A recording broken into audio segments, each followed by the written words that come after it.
Mesdames et messieurs, bonsoir. Bienvenue dans le JT Soir sur Canal 3 à Bénin. À la une de l'actualité ce samedi, hommage national à un soldat de la garde républicaine. Il s'agit de Jean-Baptiste Dotou, tombé suite aux affrontements entre assaillants et forces loyalistes au domicile du chef de l'État le dimanche 7 décembre 2025. La nation lui a exprimé toute sa reconnaissance à travers une cérémonie solennelle. On en parle dans un instant. On parlera également de la mise sur le marché d'emploi de la 52e promotion du Centre de formation en informatique et technique de gestion documentaire du ministère du Développement de la coordination de l'action gouvernementale. 24 au total, les récipiendaires ont reçu leur parchemin jeudi dernier après plusieurs mois de formation. Images et reportages à suivre. À suivre également ce document qui vous dévoile la retombée économique de la deuxième édition des Vodou Days. Le reportage s'intéresse particulièrement aux restaurants qui ont tourné à plein régime et donc qui ont fait de bons chiffres d'affaires pendant la période. Les managers nous diront comment ils ont géré le flux des visiteurs pendant le festival. Voilà pour le sommet. Merci d'être au rendez-vous de l'information sur Canal 3 à Bénin. On commence en images. Je l'ai annoncé à l'instant même. Le Bénin a rendu hommage ce 17 janvier 2026 à un jeune soldat de la garde républicaine. Il s'agit de Jean-Baptiste Dotou, tombé les larmes à la main suite aux affrontements entre assaillants et l'armée républicaine au domicile du président de la République, Patrice Talon, le 7 décembre dernier. Ce samedi, le chef de l'État, les ministres de la Défense nationale et de l'Intérieur, ainsi que les membres de la famille du défunt et ses frères d'armes étaient présents à la cérémonie d'hommage. 12 ans, 9 mois, 7 jours de service et il laisse derrière lui une veuve, 2 enfants, des collègues et toute une nation attristée, mais fière et reconnaissante. Je vous invite à suivre quelques témoignages après la cérémonie.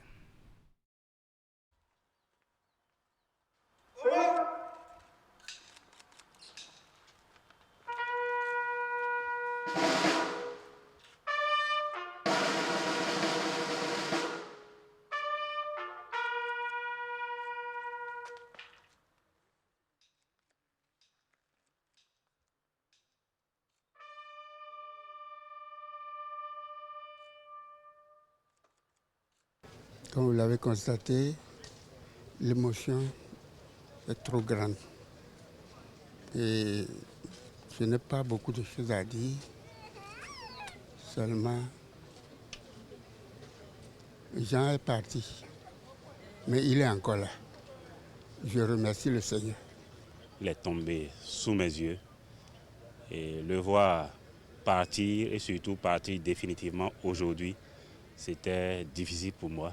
C'est vrai que nous avons prêté serment de servir la nation jusqu'au sacrifice suprême, mais tomber de cette manière, pas face à l'ennemi, mais face à des collègues et avec des armes achetées par l'État béninois, c'est très décevant.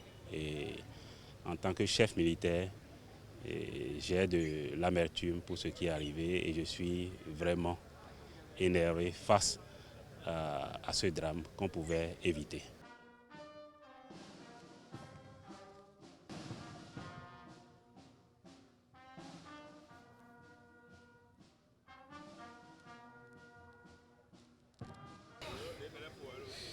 Ça fait pitié, mais on a opté on a signé un engagement pour défendre la patrie. C'est vrai, c'est sous nos yeux, c'est tout ce qui s'est passé. Je garde encore en moi des émotions fortes.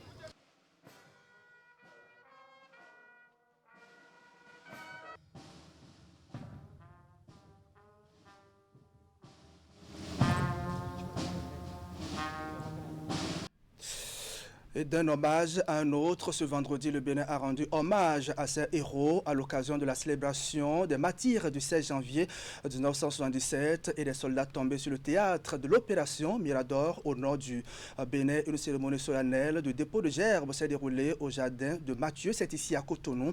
La rencontre présidée par le chef d'état-major des forces armées béninoises a réuni les autorités militaires de divers grades. La cérémonie a été également consacrée à la décoration de plusieurs plusieurs officiers étrangers en fin de mission au Bénin. Reportage. L'instant est solennel ici, au jardin de Mathieu.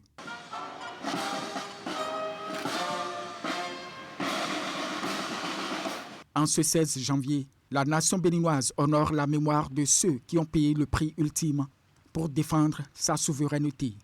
Des gerbes sont déposées en l'honneur des martyrs du 16 janvier 1977, mais aussi les soldats tombés lors de l'opération Mirador.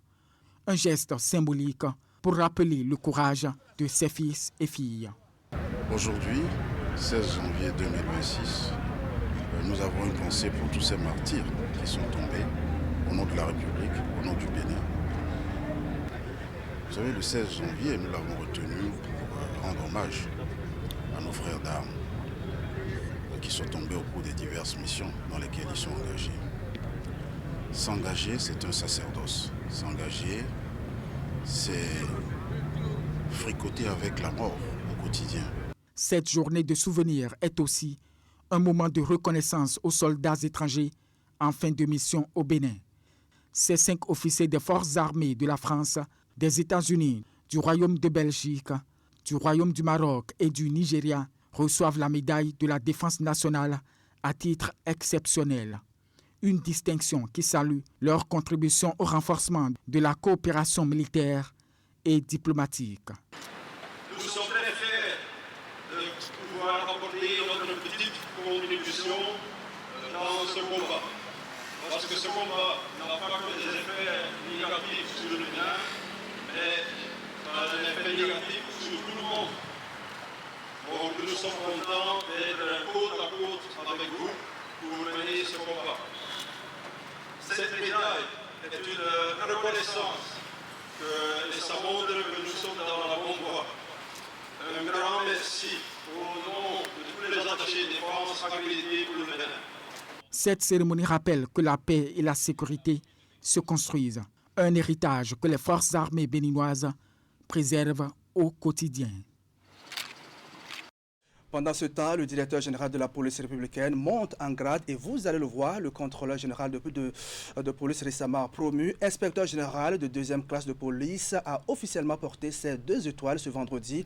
La cérémonie de port de galon a été conduite par le ministre de l'Intérieur et de la Sécurité publique en présence de plusieurs autorités et des présidents d'institutions. Reportage.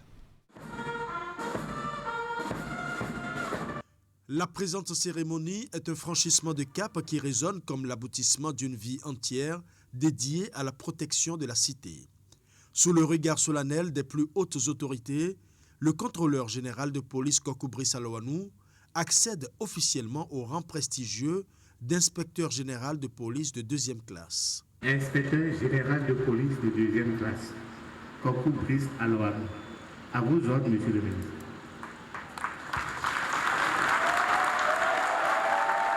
Directeur de la police judiciaire émérite, il a su mener des enquêtes de haute volée. Expert évaluateur et formateur, il s'est imposé comme une référence incontournable dans la lutte complexe contre le blanchiment des capitaux. Plus qu'une simple promotion, cette cérémonie est la consécration des nombreux sacrifices consentis par cet officier de haut rang pour le rayonnement de l'institution. En effet, cette promotion remarquable consacre votre laborieuse et brillante carrière au service de la sécurité intérieure. Carrière qui a débuté en mars 1995 avec votre admission à la police nationale comme élève gardien de paix. Durant votre carrière, vous vous êtes fait distinguer par des états de service remarquables. En témoignent les fonctions stratégiques occupées au sein de l'administration policière.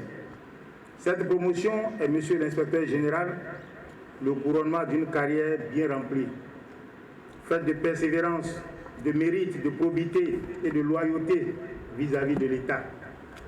Votre parcours professionnel exceptionnel révèle votre statut de grand chef à la professionnalisation de la police républicaine. À travers cette promotion, la République honore l'un de ses fils les plus dévoués. L'inspecteur général Kokou Brice Alowanou ne porte pas seulement de nouveaux galons. À travers ses étoiles, il porte désormais une responsabilité accrue pour les défis sécuritaires de demain. Toujours dans l'actualité, la 52e promotion du Centre de formation en informatique et technique de gestion documentaire du ministère du Développement et de la Coordination de l'action gouvernementale est déjà opérationnelle. Vous allez le voir, ils sont au total 24 à bénéficier de cette formation. La remise de diplôme a été faite jeudi dernier à la tour administrative de Cotonou en présence de formateurs, parents et cadres de l'administration publique. Reportage. Sélectionnés à l'issue d'un test rigoureux, puis outillés dans plusieurs matières, notamment la déontologie administrative, le secrétariat et la correspondance administrative, ils sont 24 à recevoir leur parchemin. Nous voudrions à cet instant précis exprimer notre profonde gratitude aux autorités du ministère du Développement, de la Coordination et de l'action gouvernementale. À travers vos orientations stratégiques et votre engagement constant en faveur du renforcement des capacités humaines, votre vision à long terme pour le progrès, vous contribuez activement à bâtir une administration moderne. La formation dispensée au CFI TGD repose sur un programme structuré autour de 13 modules, soigneusement conçu pour offrir aux apprenants une formation complète et adaptée aux réalités professionnelles. Le directeur adjoint de cabinet du ministre en charge du développement, après avoir salué une tradition de promotion de l'excellence vieille de plusieurs décennies, indique aux lauréats les valeurs apportées pour une carrière professionnelle aboutie. L'éducation, c'est l'arme la plus puissante que l'on puisse utiliser pour changer le monde. Vous venez de vous en armer. Et cela vous ouvre désormais les portes d'un avenir riche de possibilités. Au cours de votre apprentissage, vous avez été plongé dans les réalités du monde professionnel. Vous avez appris la rigueur, l'organisation, la discipline et le sens du service. Ces valeurs sont vos meilleurs alliés pour la suite de votre parcours. Depuis 1990, le Centre de formation en informatique et technique de gestion documentaire du ministère du Développement et de la Coordination de l'action gouvernementale s'illustre à travers la formation de jeunes cadres compétents et opérationnels. Cette 52e promotion porte à 2436 le nombre de diplômés livrés sur le marché de l'emploi par l'entité. Dans le reste de l'actualité à présent, après le colloque international lancé jeudi dernier, une cérémonie d'hommage et de mélange au professeur Philippe Lalaye, doyen honoraire de la faculté des sciences agronomiques, a été organisée vendredi par la communauté scientifique universitaire. L'événement s'est déroulé à l'amphithéâtre Idriss Déby Itno de l'université d'Abomey-Calavi, qui a réuni également plusieurs personnalités, enseignants, chercheurs, étudiants étaient couronnés. Le point avec William Sanoussi. La communauté scientifique universitaire rend un vibrant hommage au professeur Adediobi Philippe Lalaye, l'éminent enseignant-chercheur de la faculté des sciences agronomiques de l'université d'Abomey-Calavi, fondateur du laboratoire d'hydrobiologie et d'aquaculture, est honoré de son vivant pour ce qu'il a été. La cérémonie qui nous réunit aujourd'hui n'est pas une simple célébration. Elle est avant tout un acte solennel de reconnaissance collective envers un homme dont la carrière illustre avec l'éclat l'alliance entre l'excellence académique, engagement scientifique, sens du service public et transmission du savoir. Cher professeur, pendant des décennies, vous n'avez pas seulement enseigné, cherché, recherché et formé, vous avez bâti.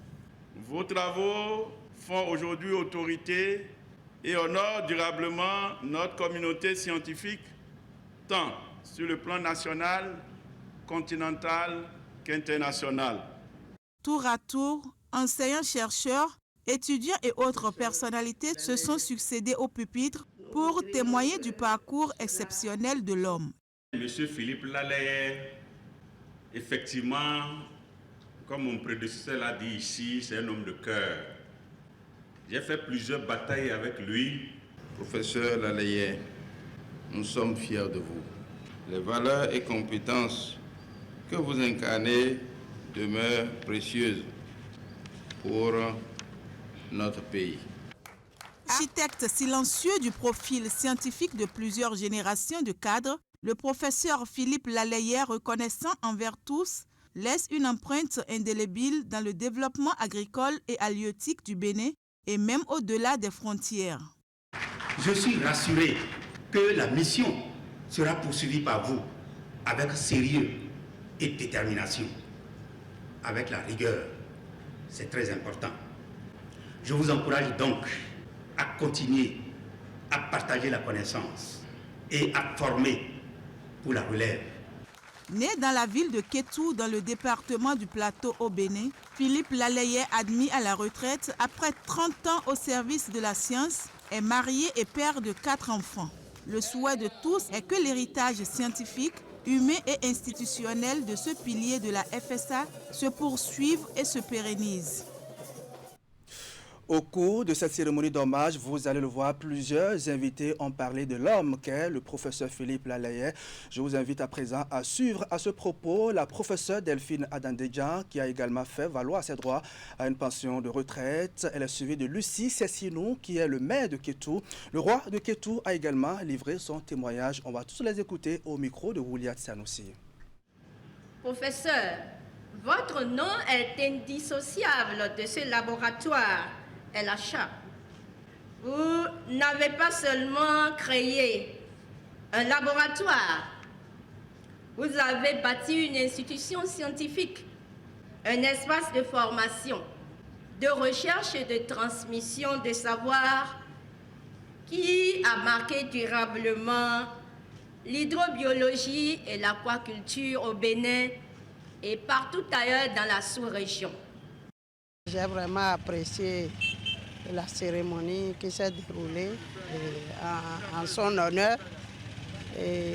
L'homme, c'est quelqu'un qui est vraiment attaché aux valeurs, à son travail, aux valeurs morales, parce qu'il est un homme vraiment intègre et il est effacé, mais il travaille dans le silence. Et vraiment, tout ce que nous avons appris de lui, c'est énorme. Et nous n'avons fait que lui souhaiter une longue vie et une robuste santé. Et que la jeune génération puisse s'inspirer de tout ce qu'il a partagé avec elle pour vraiment grandir aussi en connaissance et en expérience. On se connaissait il y a très longtemps. En plus qu'il est un intellectuel rompu, il était le président de notre association, ASP, Association pour la solidarité et le progrès. Donc je suis venu pour lui prodiguer des conseils afin qu'il puisse continuer le travail qu'il a l'habitude de si bien faire, afin que la jeune génération puisse en profiter. Car un vrai homme n'est pas seulement celui qui cherche à être leader, mais à éclairer les autres, à travailler pour l'intérêt supérieur de toute l'humanité. Cette fois-ci, c'est sans doute la bonne après les élections législatives et communales du 11 janvier 2026. Les grandes tendances seront connues ce soir. Les lignes sont en train de bouger de l'autre côté de la Sénat. Le dispositif est déjà en place. On va s'y rendre rapidement pour vivre donc l'ambiance qui y règne. En ce moment, Hugues Vignigbe est sur place pour le compte de Calan 3 Bénin. Hugues Vignigbe, bonsoir. Bonsoir Idrissou. Alors Hugues, dites-nous, que se passe-t-il à la Sénat en ce moment? Eh bien, Idrissou, l'ambiance ici à la Commission électorale nationale autonome Sénat n'est pas encore véritablement celle attendue.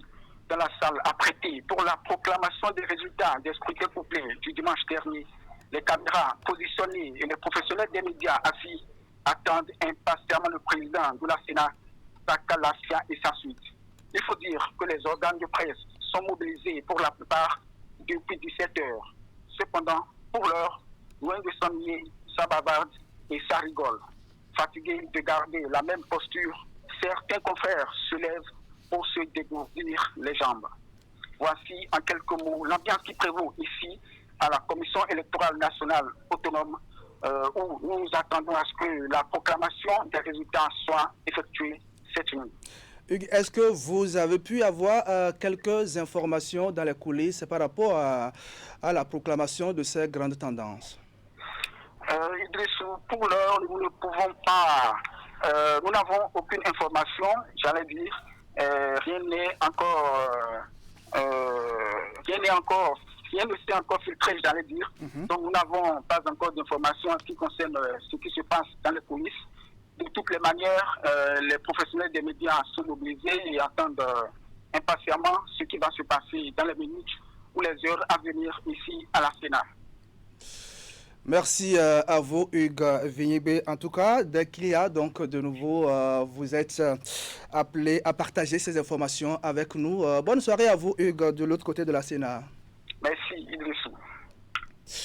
Pour finir, mesdames et messieurs, on va s'intéresser aux retombées économiques de la deuxième édition des Vodou Days. Premier constat, la plupart des restaurants de Ouida peuvent se frotter les mains. La période a été celle des vaches grasses pour les restaurants qui ont connu de grandes affluences. Et qui dit affluence, donc en la matière, parle également de bons chiffres d'affaires. Mais la question qui se pose est de savoir les dispositions que les managers donc, de ces restaurants ont prises, ont mises en place pour gérer le flux des visiteurs liés à la période du festival.